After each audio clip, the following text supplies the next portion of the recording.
मार्गात येण्याचे कारण आणि एखादा छोटासा अनुभव सांगतील अशी मी त्यांना विनंती करतो।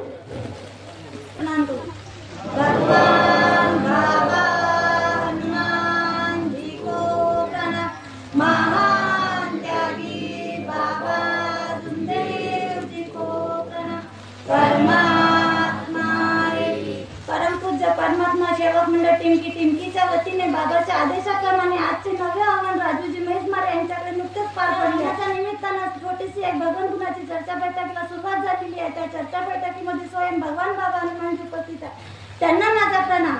तसेच महान त्यागी बाबा जुमदेवजी उपस्थित आहे, त्यांना माझा प्रणाम। तसेच खांद्याला खांदा लावून चालणारे वाराणसी उपस्थित आहे, त्यांना माझा प्रणाम। एक साथ नमस्कार। तसेच बालगोपाळ सेवक सेविका यांना माझा एक साथ नमस्कार। मार्गात याचे कारण म्हणजे हेच होतं का मला खूपच बरं नव्हतं वाटत। एकदा आमच्या घरी असं म्हणजे 2 महिने आम्हाला खूपच त्रास झाला की एकदम असं म्हणजे वेगळंच वाटायला लागलं होतं। आम्ही हे 2008 मध्येच मार्गात येणार म्हणून असं खूप सोचलं होतं। माझ्या मोठ्या मुलाची पण तब्येत बरोबर राहत नव्हती, पण आम्ही तेव्हा म्हणजे 2008 मध्ये असं सोचलं। माझी आई माझे बाबा सगळेच जण म्हणत होते की मार्गात चालली जा काय, म्हणजे तुझं काही वाटत नाही म्हणे आता बरोबर। मी म्हटलं नाही। माझे जाऊबाचे पण खूप चिल्लात होते मला की आम्हाला ते मुलगा रात्रभर रडते पण तू लक्ष का नाही देत, असे घेऊन आम्हाला घरी सगळेजण शिव्या देत होते। पण आम्ही 2008 मध्ये पण कोणाचंच नाही ऐकलं। असं करता करता आम्ही 2021 पर्यंत दुःख भोगलं। आखरी 2021 मध्ये इतकी माझी तब्येत खराब व्हायला लागली होती की मला घरी अचानक म्हणजे असं राहूशा नव्हतं वाटत आणि ना कामा करूशा वाटत होतं ना धंदा। पण माझ्यावर एवढी वेळ मुसीबत खराब होती का माझ्या घरी कोणी मला पाणी द्यायला तयार नव्हतं, पण मी स्वतः कामं करायची, मी स्वतः हे करायची।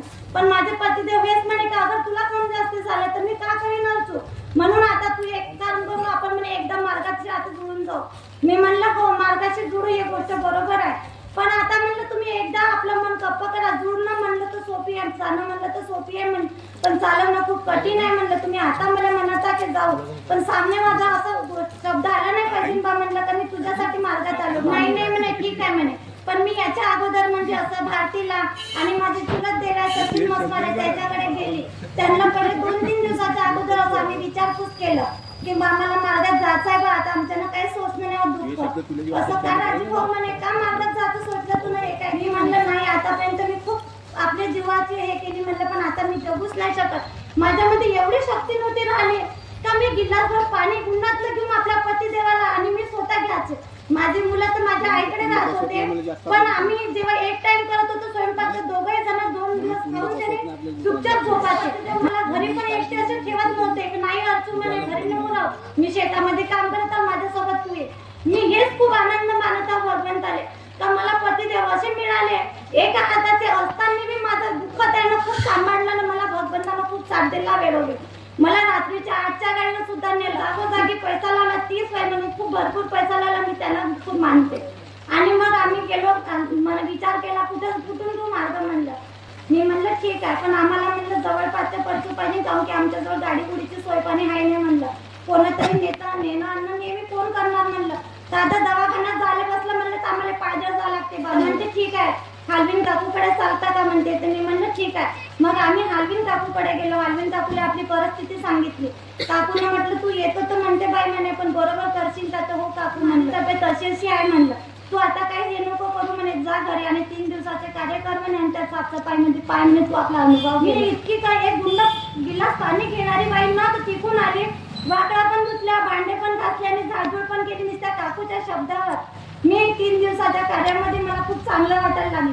अजून गेली काकूकडे, काकू म्हणते कसं काय वाटलं पाहिजे। मी म्हणलं काकू सगळं बरोबर झालं म्हणलं, पण मी एवढंच हे करते का नुसता मला काकूने शब्द दिला, त्या शब्दामध्ये मला इतकी काही शक्ती मिळाली का मी खूप काय करून घेतलं आणि मार्गात आली तेव्हाची तर अजून काही हे झाली। मला मार्गात याच्या अगोदर मी तर जितकं हे केलं तितकं, पण मार्गात आज मला 5 वर्ष चालू आहे मार्गात याला, पण मला खूप चांगलं वाटत आहे। आणि मी हेच म्हणतो, पण माझ्या पतिदेव घरी पण म्हणत होते रात्री आम्हाला का सगळं मला बरोबर येते, आता का चुकी झाली का नाही झाली त्याने क्षमा मागा भगवंताले। मी असे बोलून आपल्या पतिदेवाला सांगत आहे समजव। आणि एक अनुभव असा आहे का किती बी दुःख नाही अगर आपण मनात अगर आणलं तर नाही भगवंत माय हे काम सफल झालंच पाहिजे तर बरोबर होणार। माझे येणार विचार नाही करत का कोणाला वस्तू द्यायच्या वेळेस का मनाचं का बोलायचं, ते म्हणजे त्याच्या मनात असं कधीच विचार नाही येत का हे देईन तर मी यायला देईन तर हे मी मला देईन किंवा नाही देईन, व्यवहार देवा सगळं करून घेते. आम्ही एक गाडी घेतली, गाडी त्याने नुसती 5,000 गाडी देऊन दिली आणि 2,25,000 गाडी विकली होती ते. पण त्यांनी आम्हाला 3 वर्ष झुलवलं पैशासाठी. आखरी मग ते परेशान झाले, कसं ते त्यांनी 2 दिले. मग राहिले ते 20. मी म्हणलं भगवंतापाशी शब्द ठेवा म्हणलं का भगवंता माझ्यावरती याचं लिखाई पडाय काहीच नाहीये, पण तूच पाय आता. आणि त्याचं घर पण नव्हतं माहित. गेले नागपुरामध्ये अंदाजे असा एक फोन लावला. त्या फोनावर त्यांना म्हटलं का भाऊ तुम्ही घाबरा नको, माझी आई बिमार होती म्हणे, माझा मुलगा पण बिमार होता म्हणे, पण म्हणे तुम्ही. आम्ही 2 वर्ष त्याच्या मागं झुललो, पण त्याचा फोन नंबर नव्हता मिळत, काही नाही. पण नुसता भगवंतापाशी शब्द ठेवला का भगवंत आमच्या मेहनतीची गाडी होती ते विकली आम्ही म्हणलं, पण आमचे कागदपत्र खरे आहे कोणते ते नाही माहित, पण म्हणलं आमच्या गाडीचे पैसे आम्हाला दे भगवंता म्हणलं. बरोबर बिचारायला कुठून नंबर काढून आणून दिला, कुठून नाही भगवंतानं नंबर फोन मध्ये आला आमच्यावर. मग आम्ही फोन लावला, त्यांना सांगितलं का भाऊ 2 लाख तुमच्या बँकेमध्ये टाकतो म्हणे. आणि आता 20,000 आहे, तर तो बिचारा सांगे तर माझ्याकडे थोडीशी परिस्थिती डाऊन आहे म्हणे. बरं म्हटलं भाऊ, पण मी तुला एक शब्द देतो म्हणला की मी मार्गात असल्या कारणानं म्हणलं मी तुला काही गलत शब्दात बोलू नाही शकत, पण माझे पैसे अगर दिले नाही तुला म्हणलं तर तू काय म्हणलं. नाही काकू म्हणे मी समजलं म्हणे तुमचं म्हणे, पण तुम्ही असं काहीच नको करा, तुमचा भगवंत जो आहे म्हणे तो शब्दाचा मला काय म्हणे. म्हणून आपल्या भगवंत शब्दामध्येच भगवंत आहे आणि शब्दामध्येच शैतान आहे.